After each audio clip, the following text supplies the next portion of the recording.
il centro-sinistra per il comune di Cagliari e noi siamo qui per dirgli che siamo con lui e che lo sosteniamo senza se e senza ma.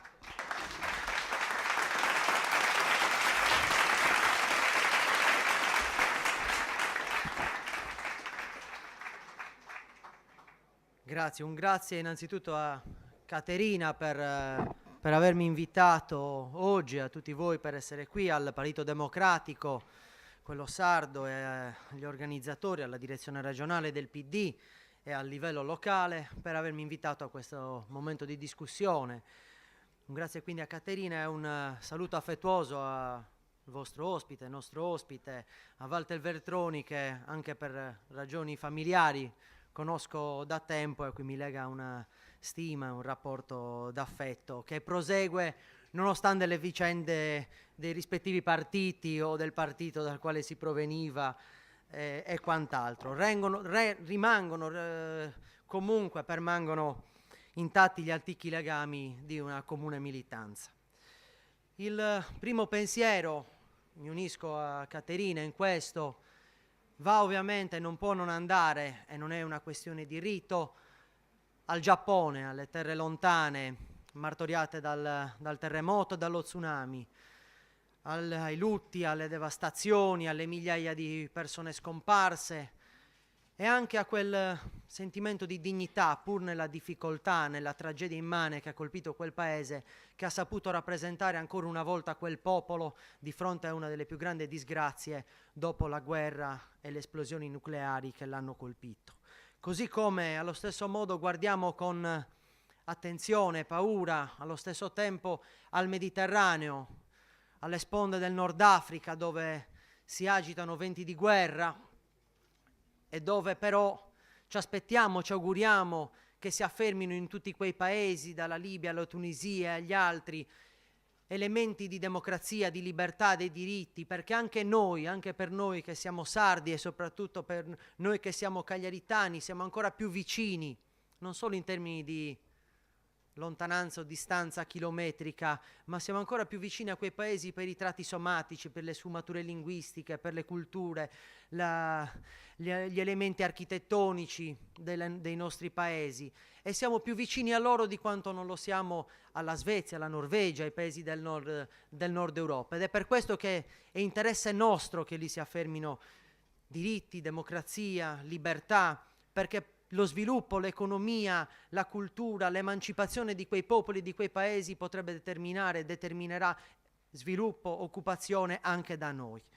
Ebbene, tornando invece ai temi di casa nostra, mi scuserete se mi concentrerò su quello che più mi interessa in questo periodo, cioè la città, Cagliari, il suo governo, le prospettive che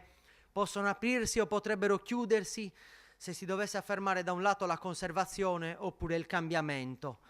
Ebbene, conclusa la fase delle primarie, la competizione decisiva è quella di maggio, appunto perché si affermino cambiamento, rinnovamento, cambio di prospettive e di rotta oppure la conservazione. Perché nel governo della città, per noi che guardiamo al futuro, alla possibilità di un futuro migliore, e nell'auspicare questo esprimiamo l'esigenza di una discontinuità, di un profondo miglioramento, perché ci teniamo alla Sardegna, alla provincia di Cagliari e alla nostra città, perché non tutto va bene, non tutti vivono la medesima condizione, perché molti sono i problemi ancora irrisolti. Alcune cose certo sono state fatte, alcune di queste persino su indirizzo, spinta dell'opposizione di centrosinistra in Consiglio Comunale, però ancora rimangono sacche di emarginazione, fenomeni di diseguaglianza, povertà, discriminazione, qualche volta persino tratti di razzismo, persino espressi da alcuni consiglieri di maggioranza al Comune di Cagliari. Ebbene, rimangono ancora nei giovani quella finta spensieratezza che cova in tanti giovani, sempre meno giovani e sempre più privati del lavoro e di una prospettiva di vita serena e dignitosa. Nel nostro programma, in quello che andiamo definendo in questi giorni insieme agli altri partiti di centrosinistra, la società cagliaritana tutta, noi vorremmo indicare le nostre priorità, quelle della città produttiva di opportunità che si dovranno aprire, per i giovani in particolar modo, gli anziani, gli ultimi, perché la sinistra smette di essere tale, non può neanche avere quella denominazione se si dimentica le sue origini e la sua ragion d'essere, cioè di guardare agli ultimi, a coloro che sono esclusi, a coloro per i quali devono aprirsi delle possibilità. E allora, per vocazione e per esigenza, noi guardiamo ai più deboli. Ecco perché vogliamo contribuire allo sviluppo di una città diversa, una città moderna, allo stesso tempo fedele e custose delle memorie del passato, dinamica e solidale, capace di valorizzare risorse dell'arte, della cultura, dello spettacolo, dell'università, una città che sappia guardare al mare e al Mediterraneo, una città che consideri i giovani la sua maggiore risorsa, le loro speranze, i loro sogni, le loro idee, le loro passioni. Perché agli albori del terzo millennio sono ancora tanti i Renzo e tante le Lucia, ma vi sono ancora i Don Rodrigo, forse meno rozzi e brutali, però esistono ancora. E a dominare Cagliari e i cagliaritani esistono ancora agli inizi di questo secolo, come agli inizi del secolo scorso, quelle che venivano chiamate le camarille, associazioni familistiche e di potere.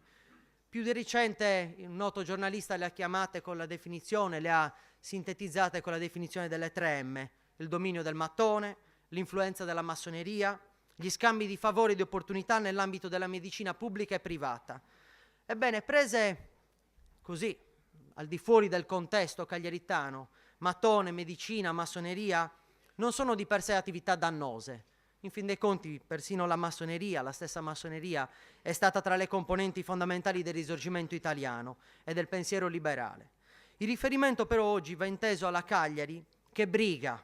che poco intraprende e molto pretende, che della sanità fa terreno di scorribande e di gruppi di potere, che alle progettualità e alle idee antepone il proprio interesse particolare, lo antepone agli interessi della collettività e alla cura dell'interesse pubblico. È la Cagliari che negli ultimi decenni ha assunto come colore dominante il grigiore degli interessi, il grigiore delle prospettive, il grigiore delle idee, e per sentirsi a casa propria hanno reso grigio anche il poetto.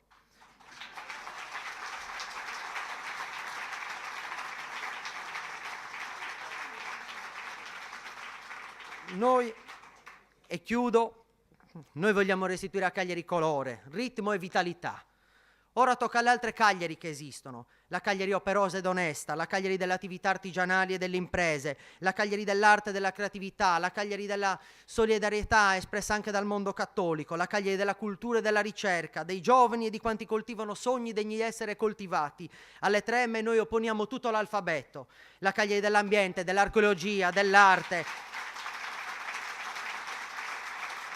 le B, le 3B di buono nella ristorazione e nell'enogastronomia, del bello per le ricchezze naturali, il fascino antico della città, del ben fatto in riferimento alle attività commerciali, economiche, dell'artigianato e delle produzioni, delle 3C di conoscenza, cultura e creatività, delle I di intelligenza, intrapresa e iniziativa. Altri uomini, altre forze sono le camarille e vestono alla moda d'oggi i panni di Don Rodrigo, che alla fin fine, amiche, compagne, amici e compagni, lo stesso Don Rodrigo, così come tratteggiato dal Manzoni, era fin fine un uomo virtuoso rispetto ai Don Rodrigo dell'oggi, perché frequentava una sola donna e maggiorenne.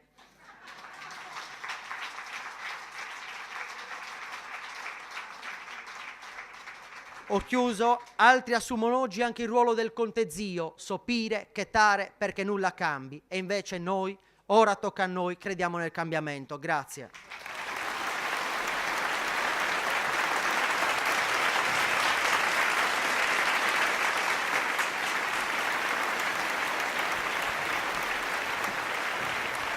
Grazie Massimo,